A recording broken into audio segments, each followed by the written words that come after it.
নমস্কার বন্ধুরা, পৌশালী রান্নাঘরে সবাইকে স্বাগত।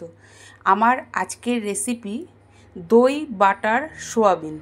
দই বাটার সোয়াবিনটা আমি কিভাবে করছি চলো তোমাদের দেখাই। দেখো, কড়াইটা আমি প্রথমে বসিয়ে দিয়েছি, কড়াইটা গরম হয়ে গেছে। আমি একটু সাদা তেল দিচ্ছি ওর মধ্যে।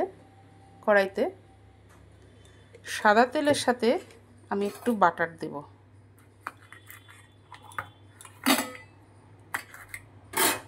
দেখো, 1 চামচের একটু বেশি বাটার দিয়ে দিলাম, আর সামান্য একটু দেব। বাটারটা দিয়ে দিলাম। এবার তেলের সাথে ভালো করে নেড়ে বাটারটাকে গলিয়ে নিতে হবে। আচ্ছা, তারপরে দেখাই আমি সোয়াবিনটা যে করব, দই বাটার সোয়াবিন, তার জন্য আমি মশলা নিয়েছি। দেখো, টমেটো গ্রেট করে নিয়েছি, ক্যাপসিকাম গ্রেট করে নিয়েছি, এতে টক দই দিয়েছি, নুন, হলুদ, কাশ্মীরি লঙ্কার গুঁড়ো, তারপরে চিনি, তারপরে জিরের গুঁড়ো সব দিয়ে একসঙ্গে রেখে দিয়েছি, কাঁচা লঙ্কা পেস্ট। এবার আমি সোয়াবিনগুলো সামান্য একটু সেদ্ধ করে রেখেছি, সেই সোয়াবিনগুলো এর মধ্যে দিয়ে দিচ্ছি। দিয়ে এগুলোকে আমি মাখিয়ে নেব। তার আগে আমি তেলের মধ্যে যে বাটারটা দিলাম, এই আলুগুলো আমি ডুমো ডুমো করে কেটে রেখেছি, আলুগুলো একটু আমি ভেজে নেব। প্রথমে আলুগুলো আমি দিয়ে দিচ্ছি কড়াইতে। আলুগুলো সবার প্রথমে ভেজে নেব।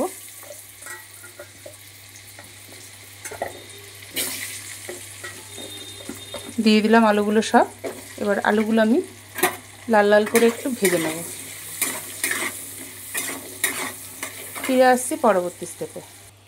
এবার দেখো বন্ধুরা, আমি সোয়াবিনটাকে মাখিয়ে রেখেছি সব মশলা টশলা দিয়ে। এর মধ্যে একটু আদার গুঁড়োও দিয়েছি, বলতে ভুলে গেছি। এইবার আমি পেঁয়াজ দেখো কুচিয়ে রেখেছি, সেই পেঁয়াজ কুচানোটা আমি তেল আর বাটারের উপর দিয়ে একটু ভেজে নিচ্ছি।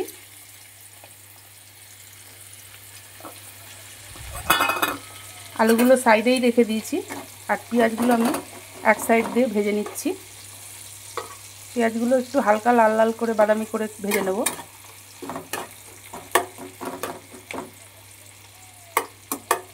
দেখো, পেঁয়াজগুলো ভালো করে ভেজে নিয়ে তারপরে আমি সোয়াবিনগুলো এর মধ্যে দিয়ে দেবো। এর মধ্যে আমি আর রসুন দিইনি, রসুনটা শুধু বাদ গেছে আমার, রসুনটা দেওয়া হয়নি, আর দিইনি আমি, ইচ্ছে করেই দিলাম না রসুনটা। পেঁয়াজ আদা সব রকম মশলা দিয়ে আমি করছি দই বাটার সোয়াবিন। ফিরে আসছি পরবর্তী স্টেপে। এবার দেখো বন্ধুরা, আমি পেঁয়াজগুলো আলাদা করে একটু বাদামি করে ভেজে নিয়েছি। এবার আলুর সাথে একসঙ্গে ভেজে নিচ্ছি পেঁয়াজগুলো। আলু দিয়ে পেঁয়াজ দিয়ে একসঙ্গে নাড়াচাড়া করছি। হয়ে এসছে। এবার আমি সয়াবিনটা দিয়ে দেবো। সয়াবিনটা যে মাখিয়ে রেখেছি, সয়াবিনটাকে এর মধ্যে দিয়ে দেবো। আমার হয়ে গেছে ভাজা। এবার আমি সয়াবিন মাখানোটা দিয়ে দিচ্ছি এর মধ্যে।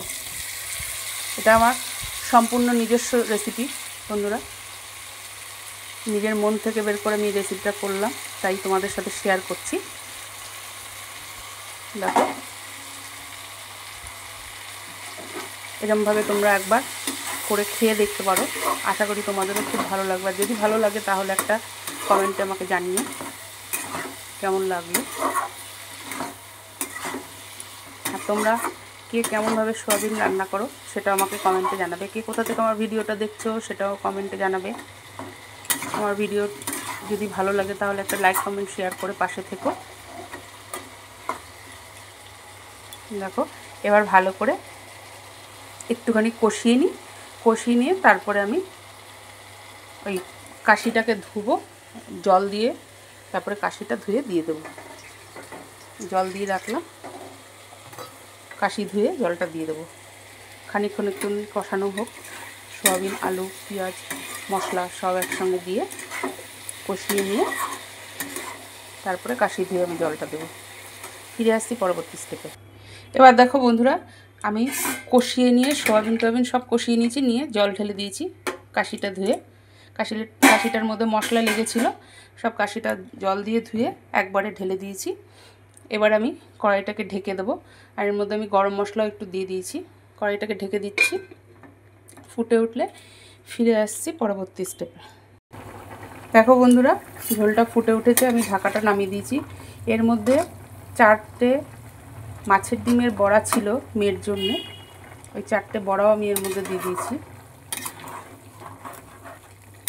আজকের ভিডিওটা তোমাদের কেমন লাগলো একটু লাইক কমেন্ট শেয়ার করে জানিও।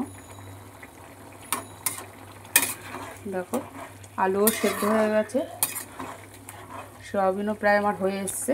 আর সামান্য একটু ঝোলটা শুকাবে, নামানোর আগে 1 চামচে বাটার দিয়ে নামিয়ে দেবো, গ্যাসটাকে অফ করে দেবো। আজ এই পর্যন্ত, কাল আবার নতুন কোনো ভিডিও নিয়ে হাজির হব। তোমরা সবাই সুস্থ থেকো, ভালো থেকো, সাবধানে থেকো। আজকের মতো টাটা, বাই বাই।